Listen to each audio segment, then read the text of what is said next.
My name is Lindsay Carter, and I need to tell you about the day that changed everything. The day I realized I'd been living as a ghost in my own family for 26 years. It was a rainy Tuesday morning in October 2023, here in Portland, Maine, Oregon.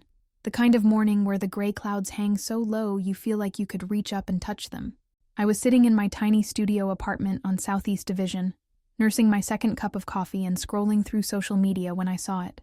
A Facebook post from my mother, Stephanie Carter, with over 50 likes and counting. Our amazing son Brandon turns 23 today. So grateful for this incredible young man who brings such joy to our lives. Can't wait for tonight's celebration.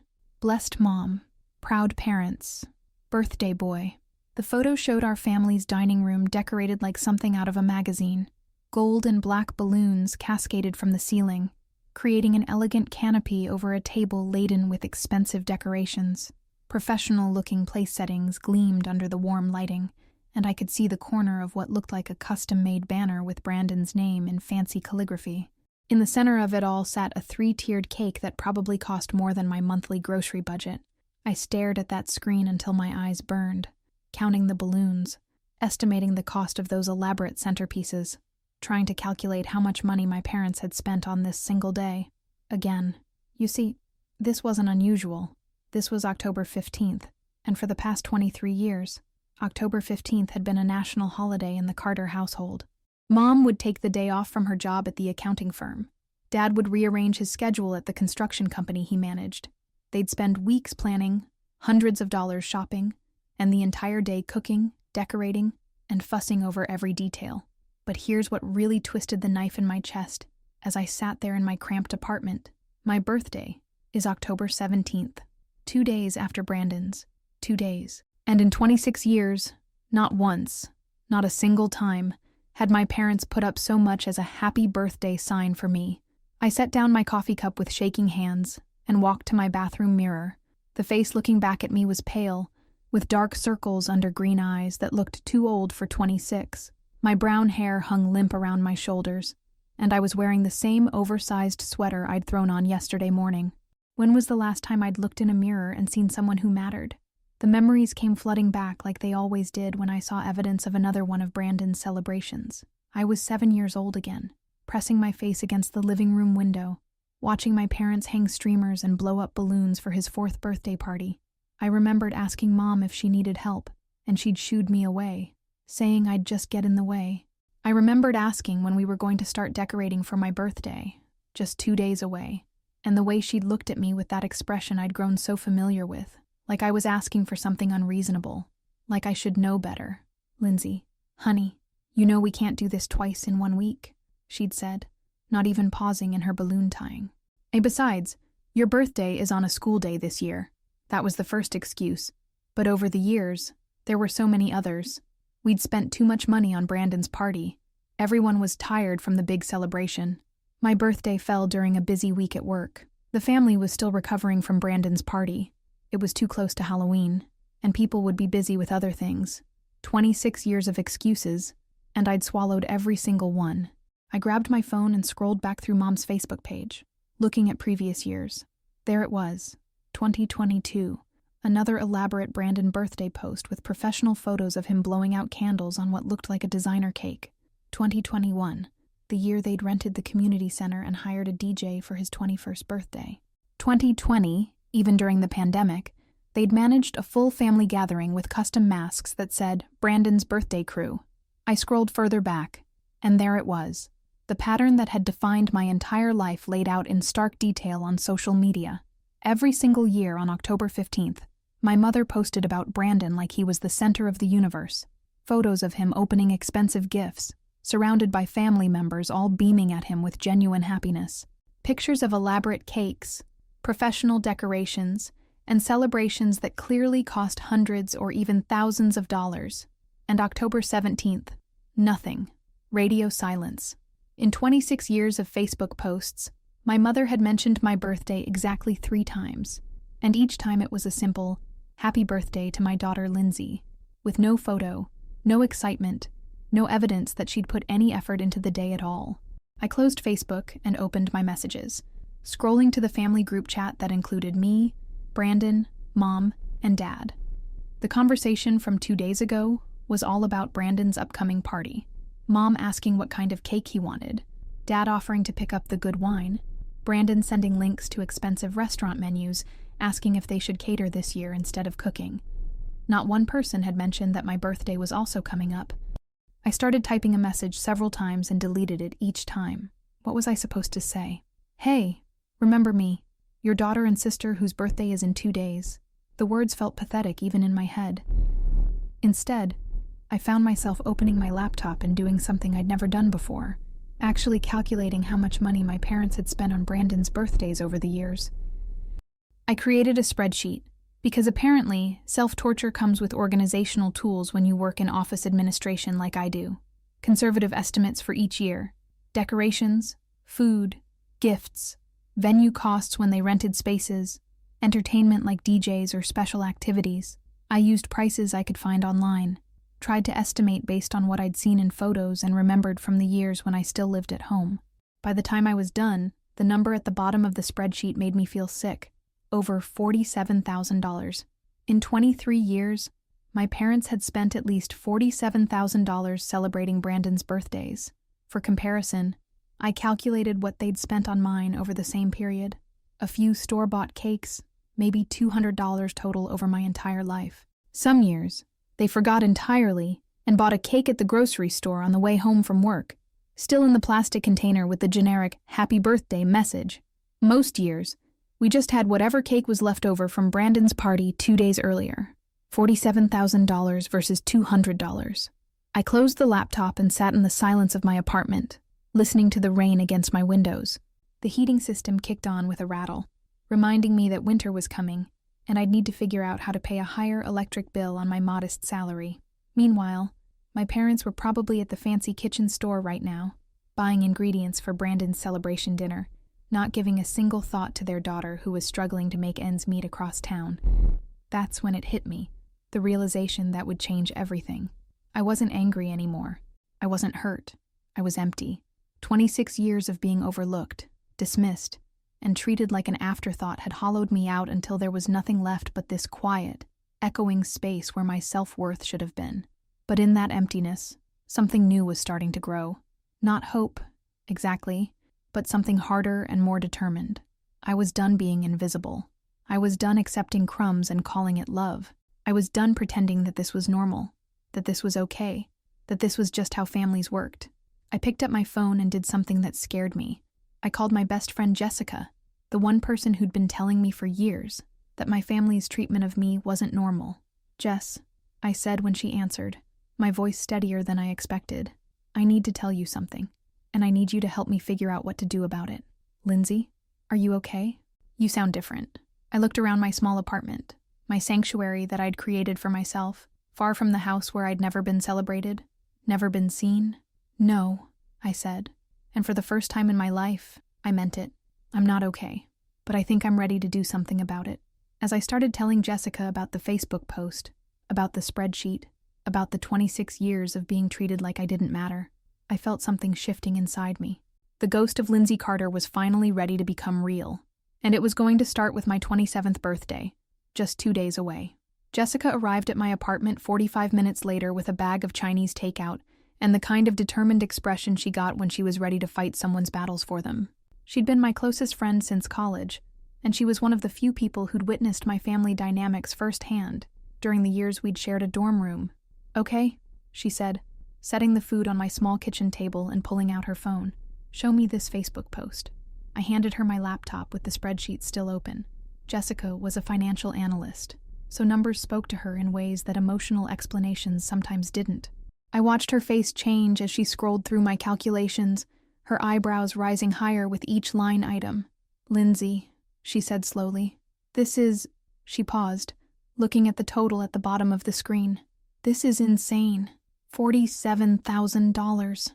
Conservative estimate," I said, stabbing at my lo mein with chopsticks. "Some of those parties probably cost even more. Remember his 18th? They rented that banquet hall downtown." Jessica nodded grimly. She'd been there for that one. The only birthday party of Brandon's I'd ever been allowed to invite a friend to, and only because I'd begged for weeks. Even then, I'd spent the entire evening helping serve food and clean up, while Brandon held court at the head table like some kind of prince. "And your birthday is Thursday," Jessica said. It wasn't a question. "Thursday," I confirmed. "October 17th, same as it's been for 26 years. Jessica closed the laptop and looked at me with the kind of intensity that made me squirm. "What do you want to do about it?" That was the question I'd been avoiding asking myself. For so long, I just accepted this as my reality. The invisible daughter, the afterthought, the one who got whatever leftover attention and resources remained after Brandon had been properly celebrated. But sitting there in my apartment, surrounded by the life I'd built for myself despite getting no support or encouragement from my family, I realized I did know what I wanted. "I want them to see me," I said quietly.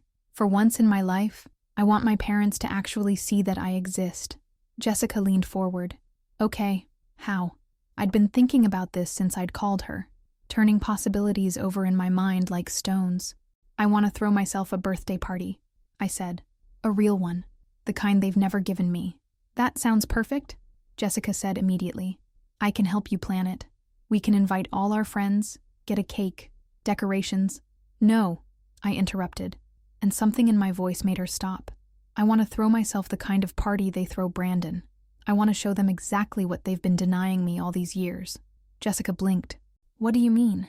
I stood up and started pacing the small space between my kitchen and living room. The ideas were coming faster now, fueled by 26 years of suppressed hurt and anger. "I mean, I want to document everything. Every decoration, every dollar spent, every moment of celebration. I want to create something so elaborate, so beautiful, so full of joy and love that when they see it, they'll have to confront what they've never given me." "Lindsay," Jessica's voice carried a note of caution. "I'm not trying to hurt them," I said quickly, because I could see where her mind was going. "I'm not trying to embarrass them or get revenge. I just want them to understand. For 26 years, they've told me that I'm not worth celebrating. They've shown me through their actions that Brandon matters and I don't. I want to prove them wrong." Jessica was quiet for a moment, twirling noodles around her chopsticks. "How much are you thinking of spending?" I'd already done the math. I have about $3,000 in my savings account. Money I've been putting away for emergencies. I laughed, but there was no humor in it. "Now what's more of an emergency than realizing you've been invisible your whole life? $3,000 is a lot of money, Lindsay. That's your security net. And $47,000 is a lot of money too, but that didn't stop my parents from spending it on Brandon." I sat back down across from her. "Jess, I need you to understand something. I'm not impulsive.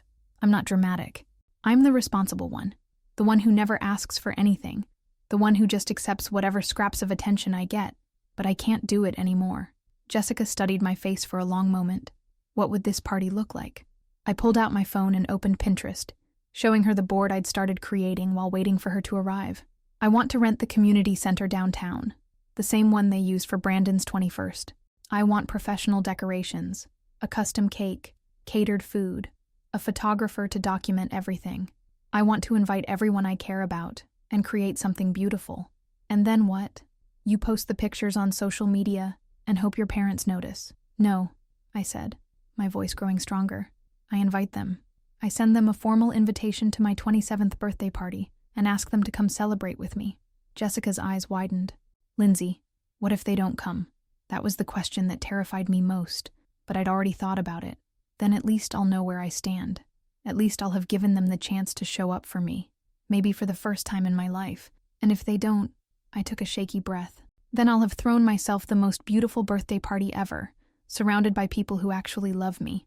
And if they do come, then maybe they'll finally understand what they've been doing to me all these years. Maybe they'll see me standing in the middle of my own celebration, happy and loved and worth celebrating, and realize what they've missed. Jessica reached across the table and took my hand. This is scary, Lindsay. Everything worth doing is scary," I said, surprised by my own certainty. "I've spent my entire life playing it safe, staying small, not rocking the boat. And where has it gotten me? I'm 26 years old, and my own parents forget I exist."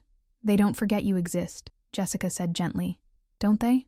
I pulled up my phone and showed her the family group chat again. "Look at this conversation from this morning. 17 messages about Brandon's party tonight. Mom asking if he wants the good china, Dad coordinating who's picking up wine, Brandon sending pictures of gift ideas he saw online, 17 messages.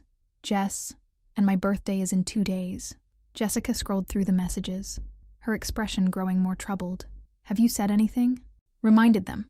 Why should I have to remind my own parents that I was born? The question came out sharper than I intended, but I didn't apologize for it. Why should I have to beg for basic acknowledgement from the people who are supposed to love me most? We sat in silence for a few minutes, both of us picking at our food. Outside, the rain had intensified, drumming against my windows with a steady rhythm that matched the beating of my heart. Okay, Jessica said finally. Let's do it. I looked up, startled. Really? Really? But we're doing this right. If you're going to spend $3,000 on a birthday party, it's going to be the most amazing birthday party Portland has ever seen, and I'm going to help you every step of the way. Tears pricked at my eyes. The first tears I'd allowed myself to shed over this situation in years. Jess, don't you dare cry, she said, but she was smiling. We have a party to plan, and we only have 2 days to do it. This is going to require military-level coordination. I wiped my eyes and felt something I hadn't experienced in longer than I could remember. Excitement. Pure, uncomplicated excitement about my own birthday. Where do we start? I asked. Jessica was already pulling up contacts on her phone. We start by calling in favors. I know a guy who works at the community center. He can probably get us a last-minute booking if we're willing to pay a rush fee. And my cousin Sarah is a party planner. She owes me big time after I helped her move last year. As Jessica started making calls, I opened my laptop and began creating a new document. Lindsay's 27th birthday party. Project plan. For the first time in my life, I was going to be the center of attention, the guest of honor, the person everyone was celebrating. And more importantly, I was going to find out once and for all whether my parents thought I was worth showing up for. The first call Jessica made was successful.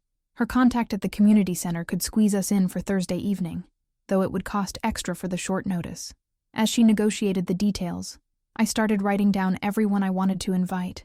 College friends, co-workers, neighbors who'd become friends, even a few relatives from my mom's side who I still kept in touch with. At the bottom of the list, I wrote 2 names that made my hand shake, Harold and Stephanie Carter. The venue is secured, Jessica announced, hanging up her phone. Now we need to move fast on everything else. Decorations, catering, cake, invitations, and a photographer, I added. I want every moment documented. Jessica raised an eyebrow. You're really doing this, aren't you? The whole thing. I looked around my small apartment, at the life I'd built quietly and independently, without any help or acknowledgement from my family.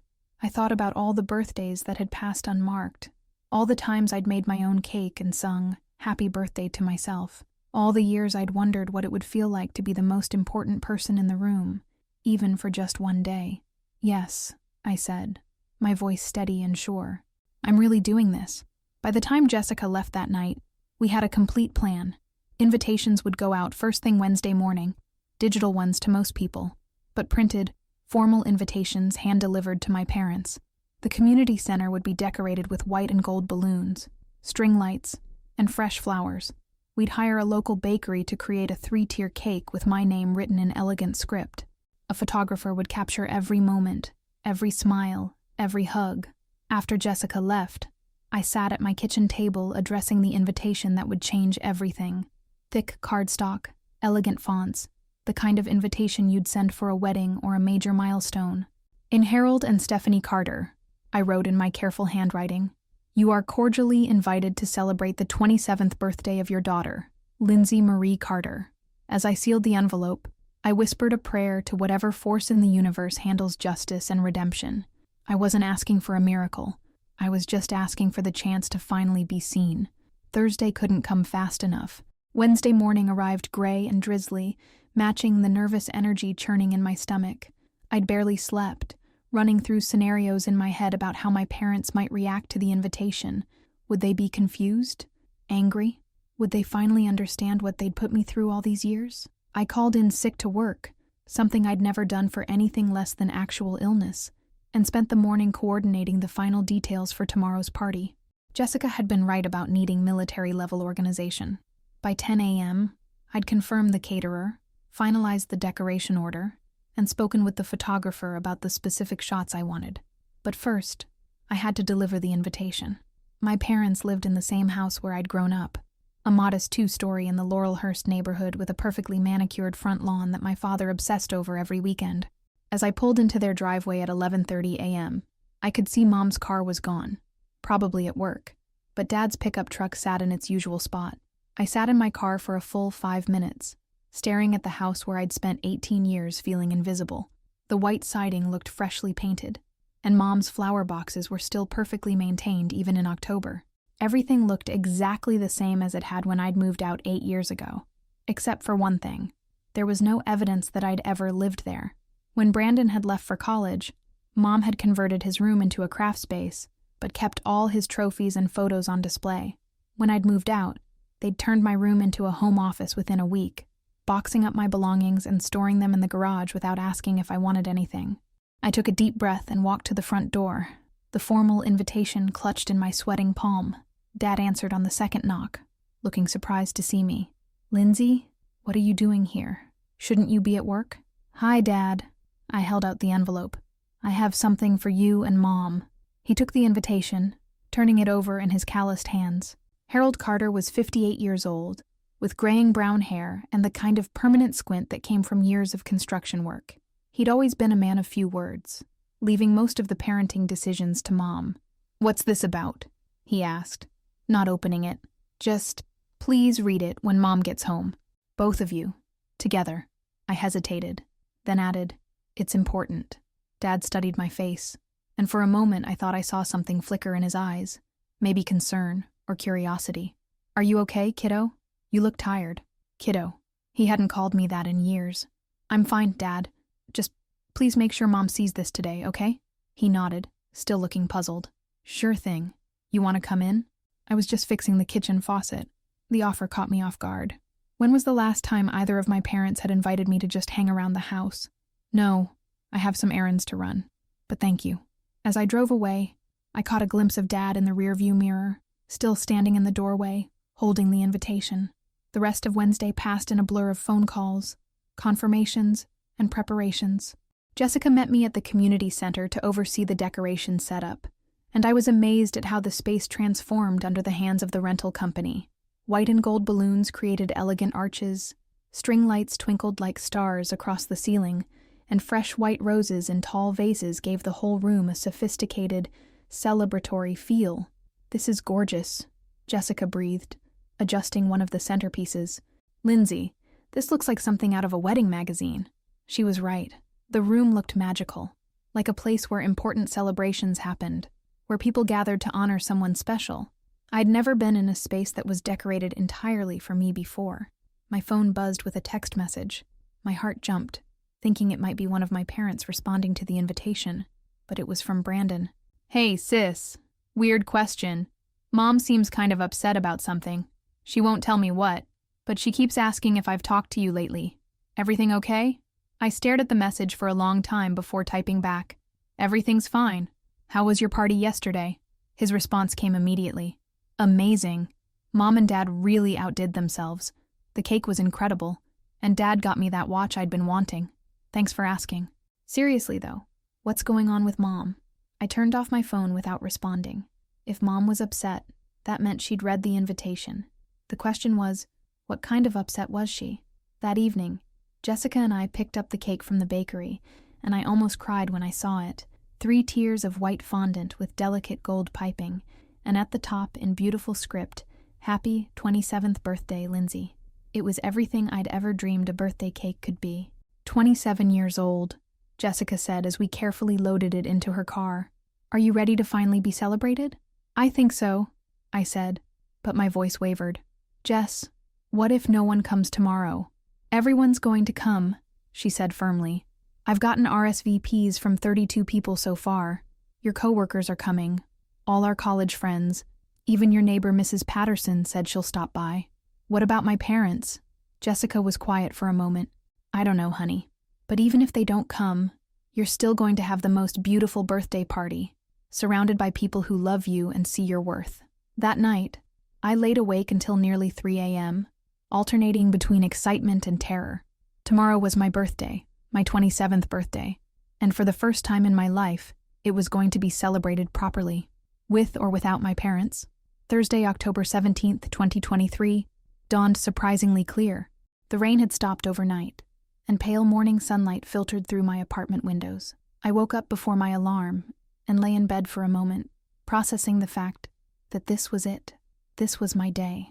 I spent the morning getting ready with the kind of care I usually reserved for job interviews or special occasions. I'd bought a new dress for the party, a deep emerald green that brought out my eyes and made me feel beautiful. I did my hair in loose curls and actually put on makeup, taking time with each step. At 2 p.m., I met Jessica and Sarah, her party planner cousin, at the community center for final setup. The space looked even more stunning in daylight, and I felt a rush of pride at what we'd accomplished in just 2 days. The catering team will arrive at 4:30, Sarah reported, checking items off her clipboard. Photographer gets here at 5, and guests start arriving at 6. Everything's on schedule. As the afternoon progressed, I found myself checking my phone obsessively, looking for some word from my parents. Had they received the invitation? Were they planning to come? Were they angry with me for spending so much money? Or confused about why I was having such an elaborate party? At 4:45 p.m., while the catering team was setting up the food stations, my phone finally rang. Mom's name appeared on the screen, and my heart started racing. "Hello, Mom." Lindsay Marie Carter. Her voice was tight, with an emotion I couldn't quite identify. What exactly is this invitation supposed to mean? I took a deep breath, looking around the beautiful party space I'd created. "It means I'm inviting you and Dad to my birthday party. Your birthday party." She said it like the words tasted strange. "Lindsay, this invitation, it looks like something you'd send for a wedding. And you're having it at the community center. That must be costing you a fortune." "It is costing me a fortune," I said quietly. "About $3,000. There was a long pause. $3,000? Lindsay, that's completely irresponsible. You're barely making ends meet as it is. You've spent more than that on Brandon's birthday parties multiple times," I said, my voice steadier than I felt. Another pause. Longer this time. That's different." "How is it different, Mom?" "Brandon's parties they're family traditions. We've always celebrated his birthday in a big way because..." She trailed off. "Because why?" "Because he appreciates it," she said finally. "He's always been so grateful for the effort we put in, so excited about his parties. You've never seemed interested in that kind of thing." I closed my eyes, feeling the familiar ache in my chest. "I've never seemed interested because you've never asked me what I wanted. You've never given me the chance to be excited about my own birthday." "That's not true, Lindsay. We've always acknowledged your birthday." "Acknowledged isn't the same as celebrated," I said. "Mom, when was the last time you decorated for my birthday? When was the last time you planned something special, or bought me a cake that had my name on it, or invited other people to celebrate with us?" Silence on the other end.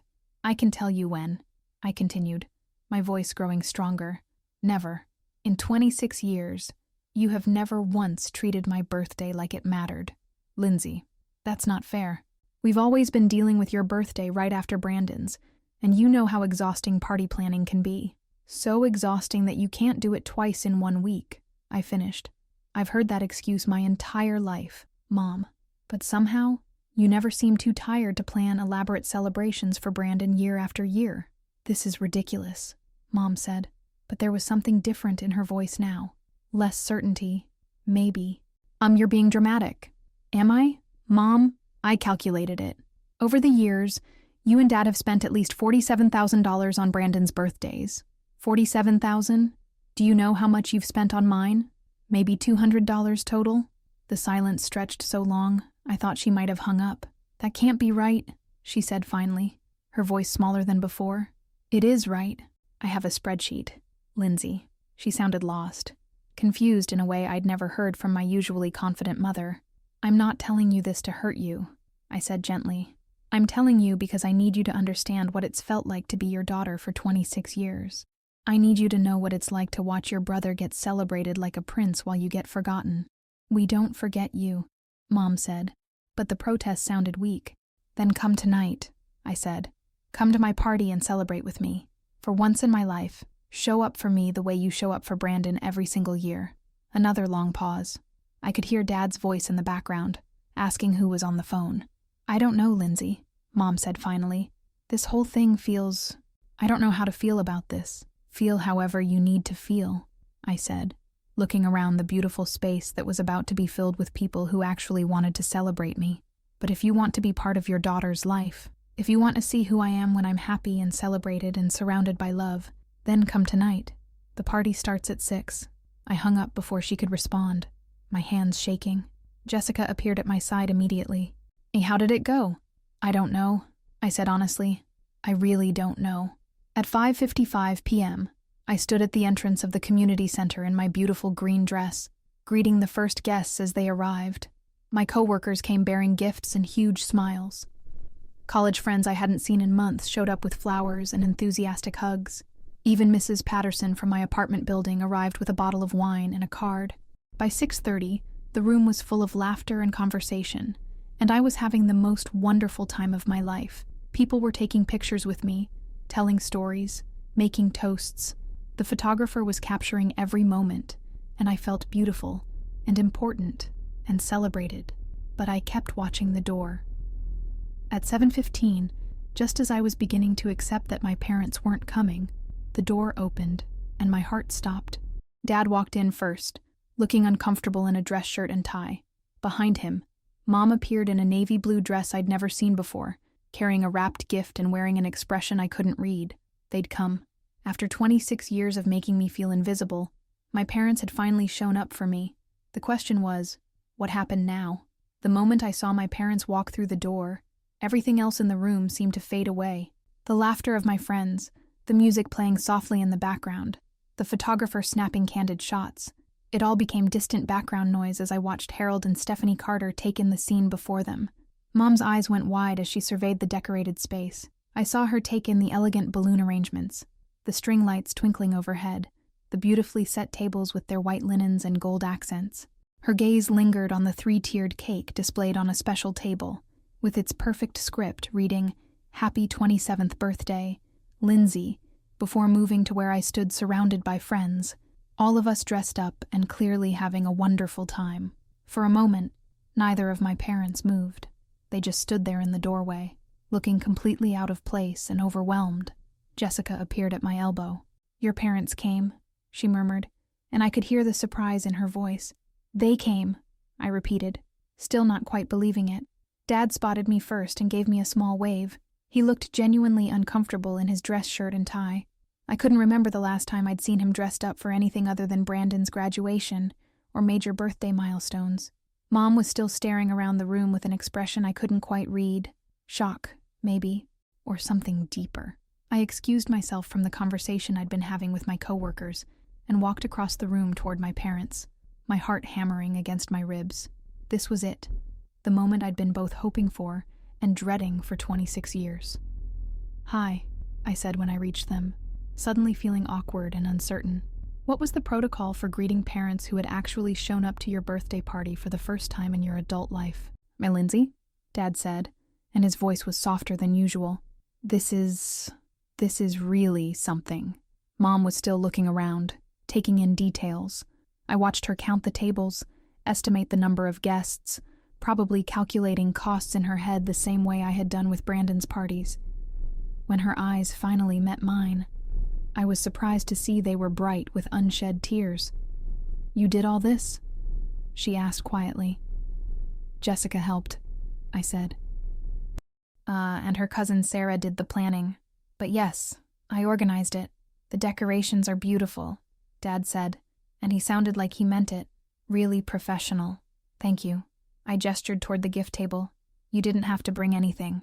"Of course we brought you something," Mom said, her voice thick with an emotion I couldn't identify.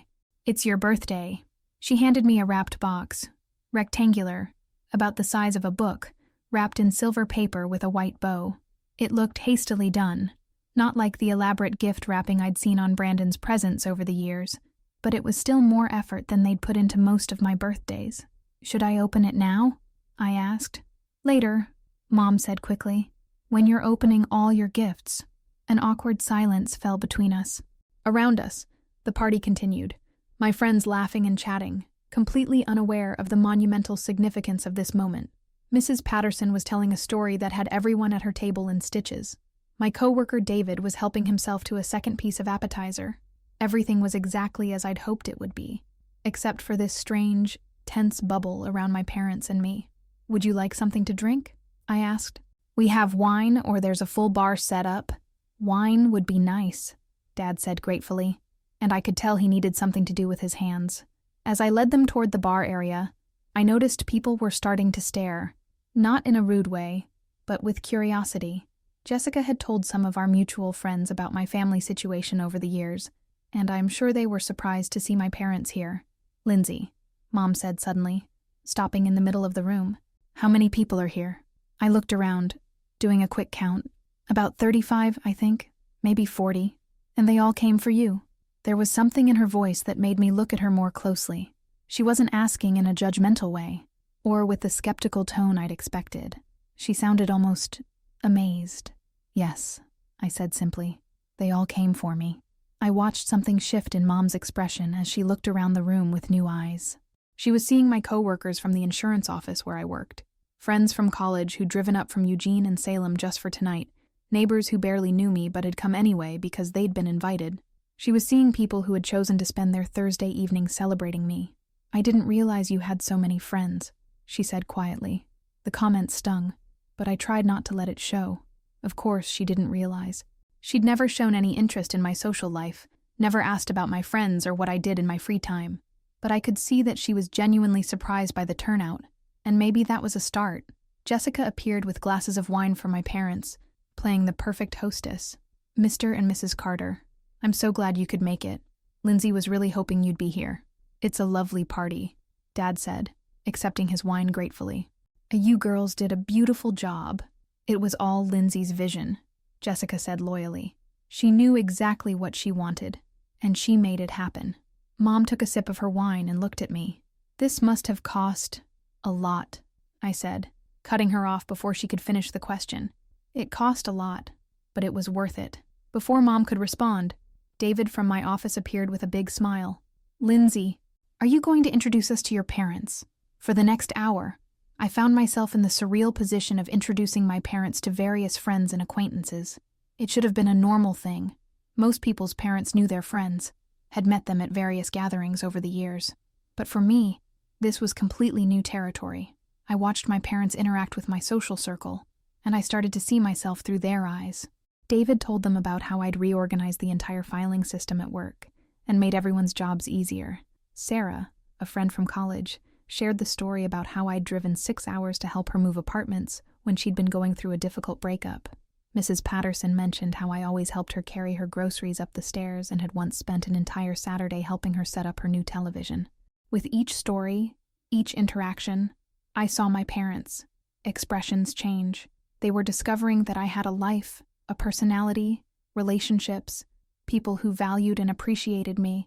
It was like they were meeting me for the first time. But it was Mom's reaction that surprised me most. I'd expected her to be defensive, or dismissive, or to make comments about the expense or the unnecessary extravagance. Instead, she seemed to be absorbing everything with a kind of quiet intensity. Around 8 p.m., the photographer gathered everyone for group photos. As friends clustered around me, laughing and striking poses, I noticed my parents standing off to the side, watching. When the photographer suggested including family members, I looked at them questioningly. "Would you like to be in some pictures?" I asked. Dad nodded immediately, but Mom hesitated. "Are you sure? This is your party. You're my parents," I said simply. "Of course I want pictures with you." The three of us posed together, and I tried to remember the last time we'd taken a family photo. It might have been my high school graduation, 8 years ago. As the camera flashed, I realized this might be the first picture of just the three of us that had been taken specifically for me, rather than as an afterthought to some event focused on Brandon.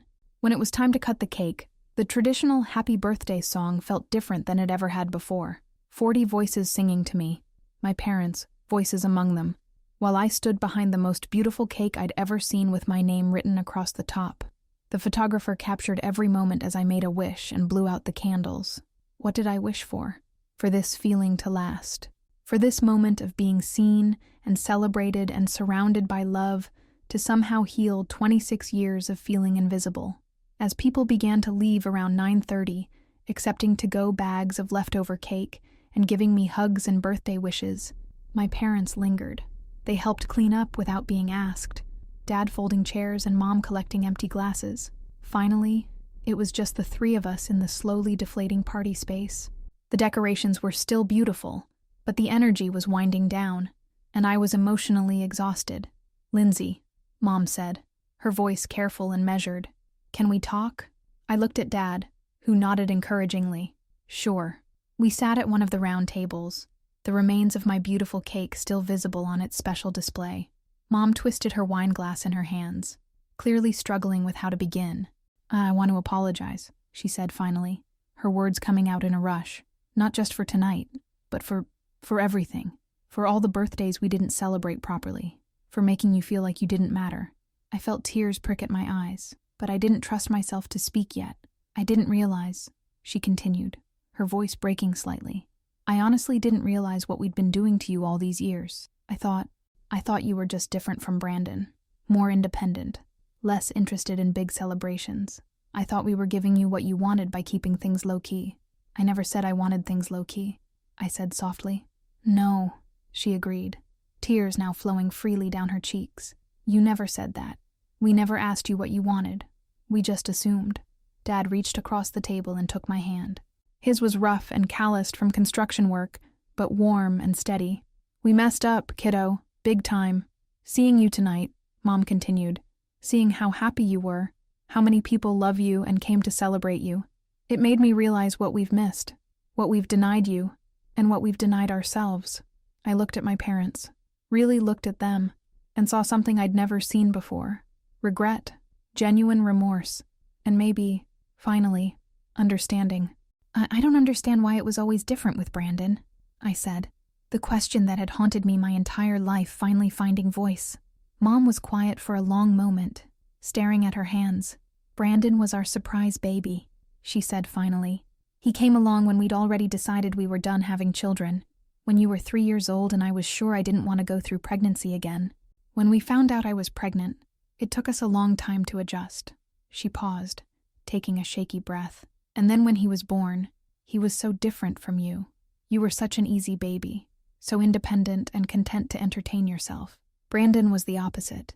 He needed constant attention, constant interaction. And somewhere along the way, I think we started believing that meant he needed more from us in general. But that's not fair to Lindsay," Dad said quietly, and I was surprised to hear him push back against Mom's explanation.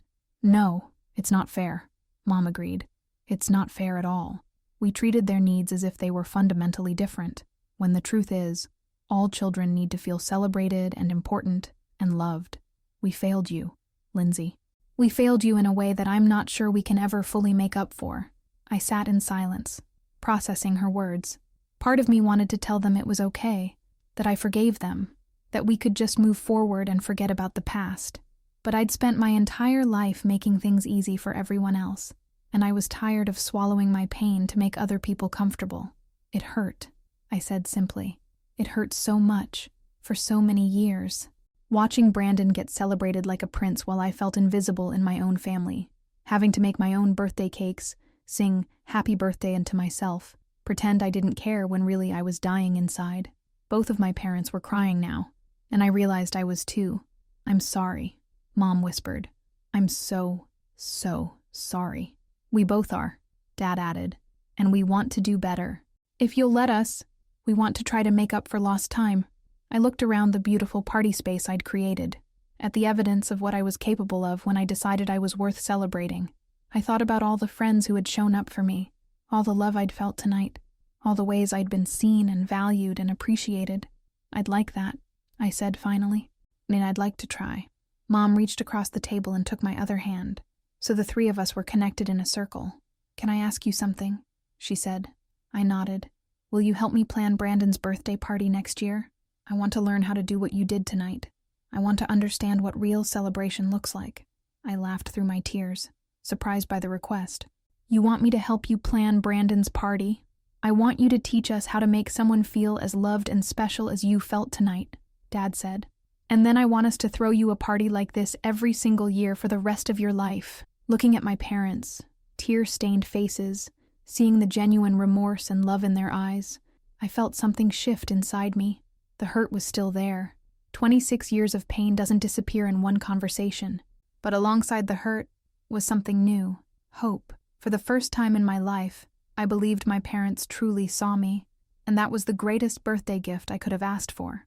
6 months later, I stood in my parents' kitchen on a warm April morning, watching Mom arrange white peonies in a crystal vase, while Dad hung streamers from the dining room chandelier. The scene was both familiar and completely foreign. I'd watched them prepare for countless celebrations over the years, but never as a welcomed participant. "Are you sure the gold and white color scheme will work with the outdoor setup?" Mom asked, stepping back to examine her flower arrangement. "I keep second-guessing myself." "It's going to be perfect," I assured her, checking items off the planning list we'd created together. The tent rental company confirmed everything will coordinate beautifully. It was Brandon's 24th birthday, and for the first time in my life, I was helping plan his party. But more importantly, it was being planned with the same care and attention I'd put into my own celebration 6 months ago. The change in our family dynamics hadn't happened overnight. Those first few weeks after my birthday party had been awkward and tentative, filled with phone calls that felt stilted and family dinners where we all tried too hard to act normal. But slowly, gradually, something real had started to grow in the space where years of hurt and misunderstanding had lived. Mom had called me 3 days after my party, asking if I wanted to have lunch, just the two of us, something we'd never done in my adult life. Over salads at a quiet restaurant downtown, she'd asked me to tell her about my job, my apartment, my friends, all the things she'd never shown interest in before. I realized, she'd said carefully, cutting her chicken into precise pieces, that I know almost nothing about your actual life, what you do during the day, what makes you happy, what your goals are. I'd like to change that if you're willing. I'd been willing, though cautious. 26 years of feeling invisible doesn't disappear with one conversation, no matter how sincere. But Mom had been persistent in a way that surprised me. She'd started texting me regularly, not just about family logistics, but asking how my day was going, sharing funny stories from her work, sending me pictures of flowers she'd seen that reminded her of my party decorations. Dad had been quieter about it, but no less committed to change. He'd started showing up at my apartment randomly on Saturday mornings, claiming he was in the neighborhood and asking if I needed help with anything. The first time, I'd been so shocked I'd barely managed to invite him in for coffee. By the 4th visit, we'd fallen into an easy routine. He'd fix whatever small maintenance issue I'd been putting off, and I'd make us breakfast while he worked. During one of those Saturday morning visits, he'd said something that stuck with me. "You know, kiddo, I think I forgot somewhere along the way that having 2 kids meant I had 2 kids to get to know and love. Not just one kid, and another kid who was supposed to figure things out on her own." The most surprising change had been with Brandon, when he'd learned about my party, and more importantly, about why I'd felt the need to throw it for myself. He'd been genuinely shocked. "I honestly had no idea," he'd told me over coffee a few weeks later. "I mean, I knew you didn't get big parties, but I thought that was because you didn't want them. I thought you liked keeping things simple. Did you ever ask me what I wanted?" I'd said, not accusingly, just curiously. He'd been quiet for a long moment. "No, I guess I never did. I was too busy enjoying being the center of attention to think about whether you might want some attention too." That conversation had led to others, and slowly, Brandon and I had started building a real relationship as adults. Not the distant, surface-level sibling connection we'd had before, but something deeper and more genuine. Now, watching my parents fuss over details for Brandon's party with the same intensity they'd put into his celebrations for years, I felt a complex mix of emotions.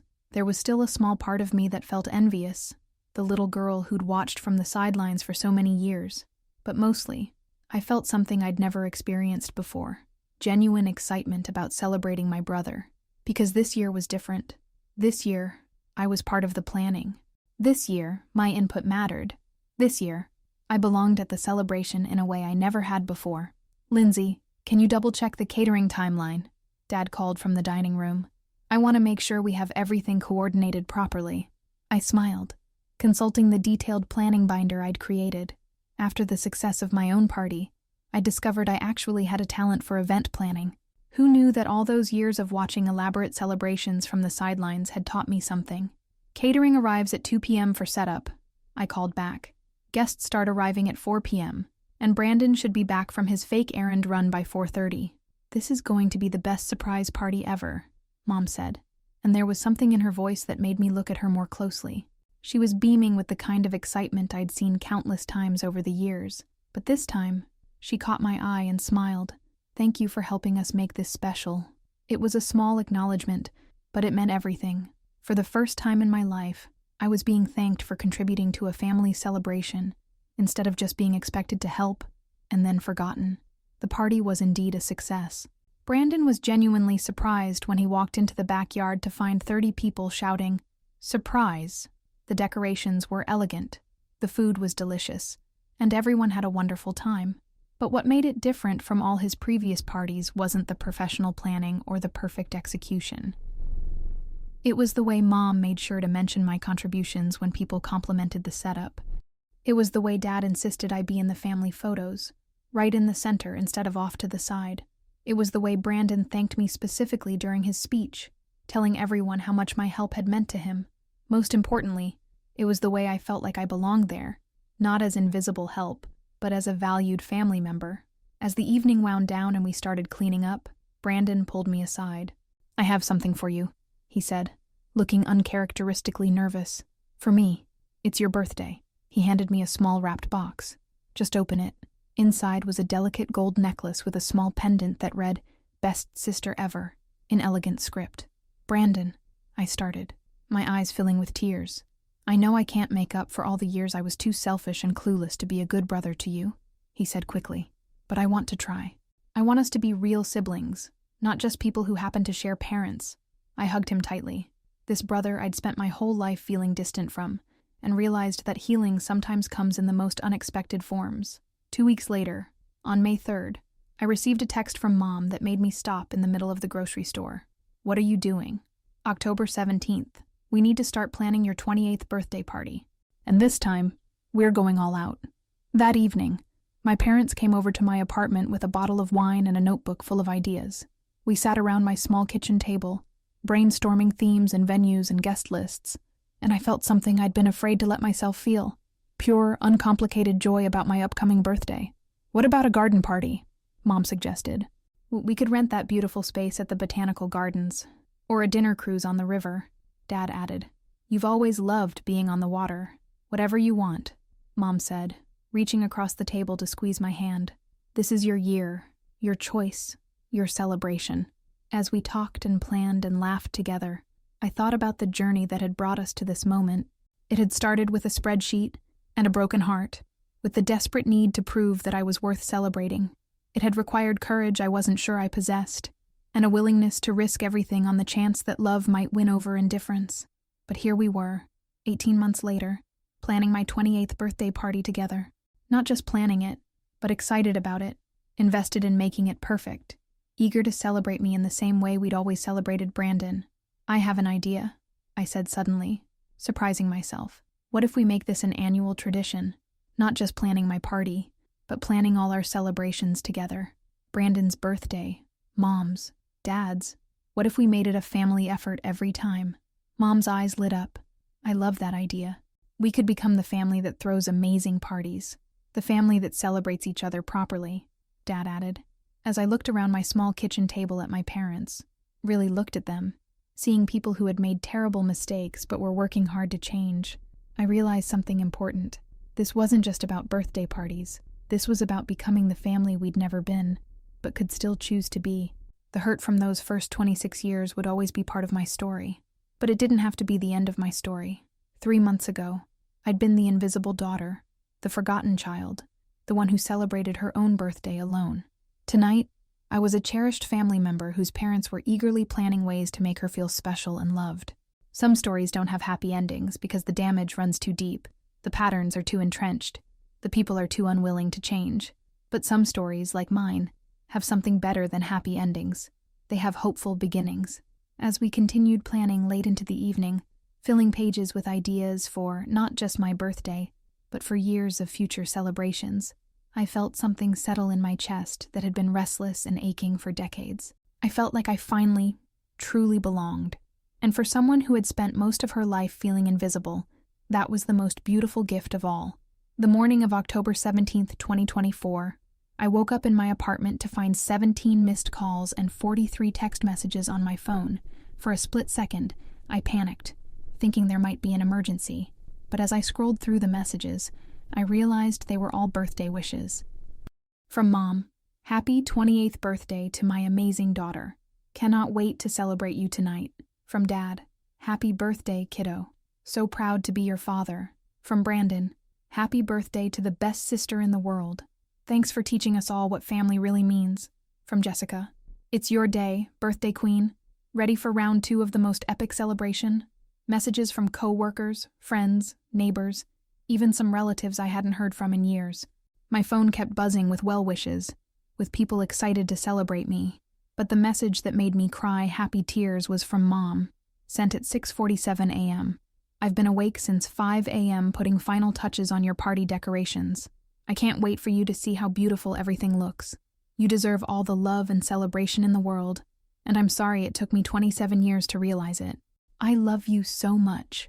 That evening, as I walked into the botanical gardens and saw the most beautiful party space I could have ever imagined, fairy lights strung through the trees, tables set with elegant linens and fresh flowers, a dessert station that looked like something from a magazine, I felt overwhelmed by gratitude.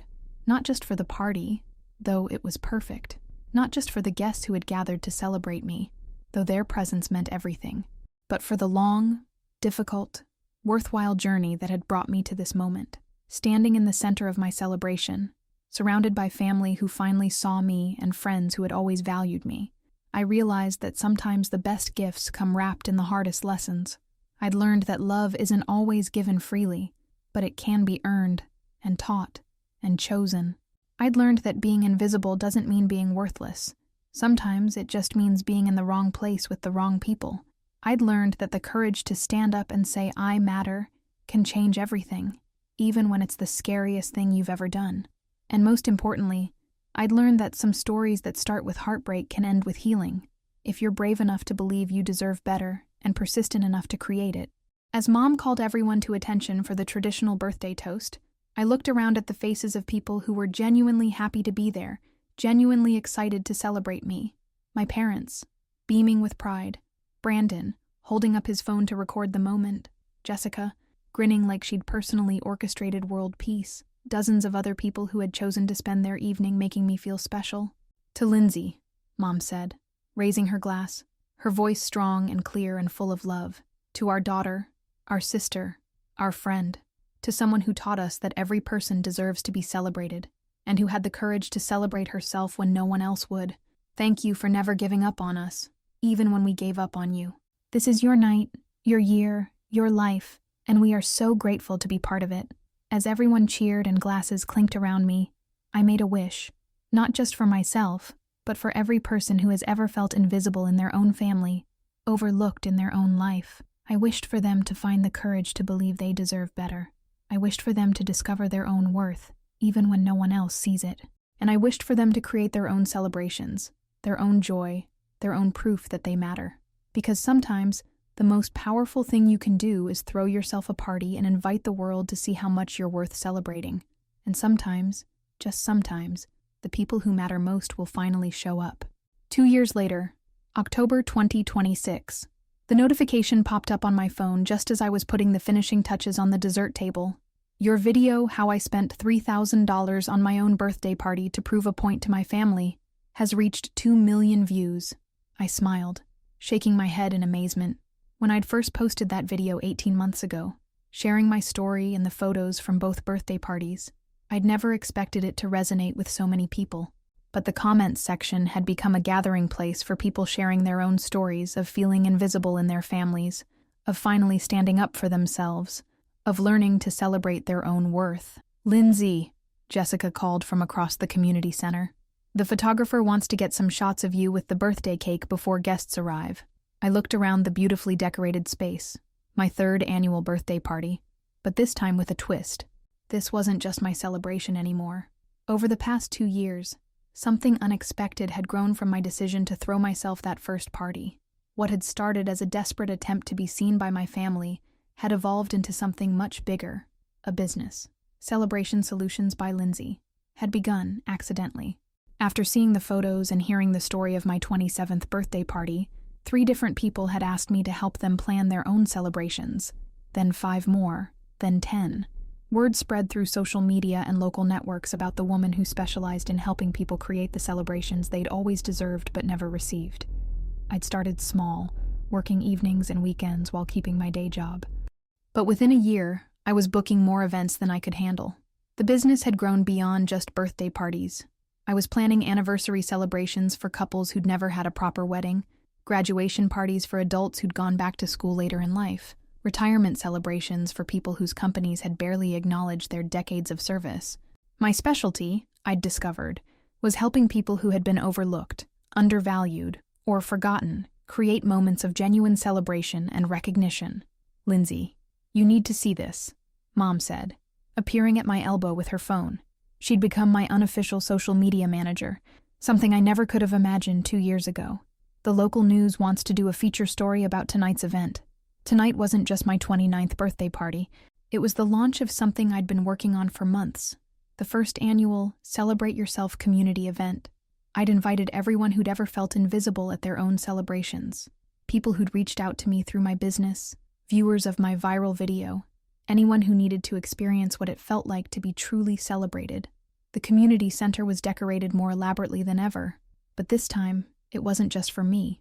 There were 37 people celebrating birthdays this month, 15 celebrating work promotions they'd never been properly acknowledged for, 8 celebrating personal achievements their families had dismissed, and dozens more simply celebrating the courage to show up and claim their worth. "This is incredible, Lindsay," Brandon said, adjusting his tie as he surveyed the room.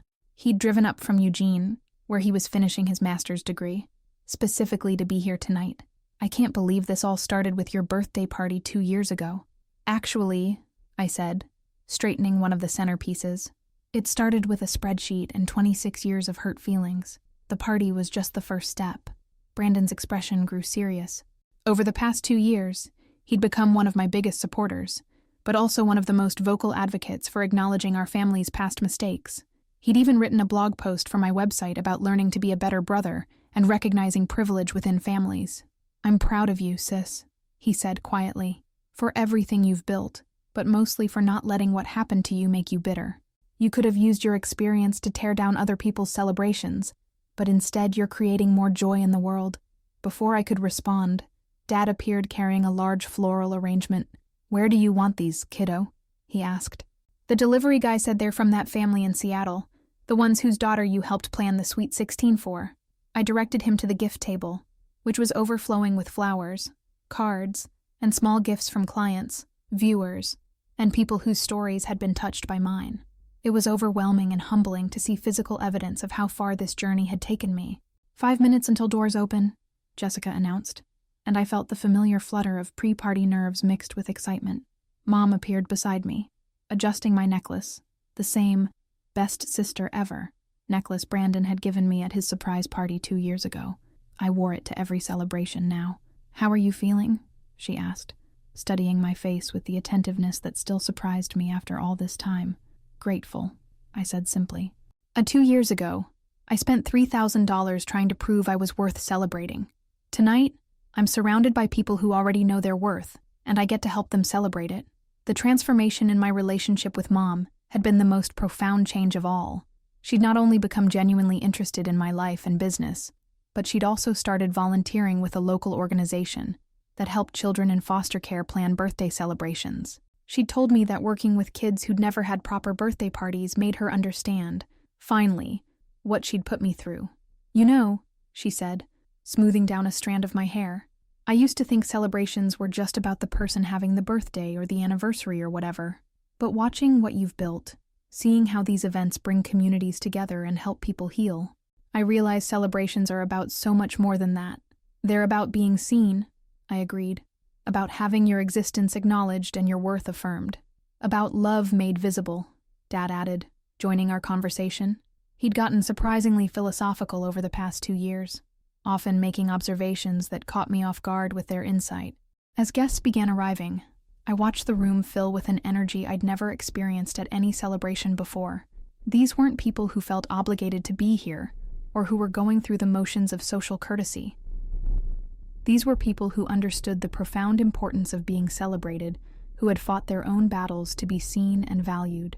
There was Marcus, a 63-year-old man celebrating his first year of sobriety after his family had written him off. There was Elena, a recent immigrant whose achievements in learning English and starting her own business had been ignored by her extended family. There was David, a transgender man celebrating 1 year since his transition, surrounded by his chosen family after his biological family had rejected him. Each person had a story of being overlooked, undervalued, or dismissed. And each person was here tonight because they'd decided they were worth celebrating, regardless of who else showed up for them. "Ladies and gentlemen," the photographer called out, "can we get everyone gathered around the main cake for a group photo?" As nearly 200 people crowded together, laughing and chatting and positioning themselves around the elaborate birthday cake that read, "Celebrate every victory, big and small," I felt a profound sense of completion. Not because my story was over, but because it had become part of something so much bigger than my individual pain and healing. The camera flashed, capturing a moment of pure joy and community. But what it couldn't capture was the larger truth this evening represented, that sometimes our deepest wounds become the source of our greatest gifts to the world. After the group photo, I found myself standing on a small platform, looking out at the crowd of faces, some familiar, some new, all radiating the kind of happiness that comes from finally being seen. 2 years ago, I began, my voice carrying clearly through the room. I threw myself a birthday party because I was tired of being invisible. Tonight, none of us are invisible. Tonight, we're all the guests of honor at our own lives. The applause was thunderous, but what moved me most were the tears I could see in the crowd. Happy tears, relieved tears, tears of recognition and healing.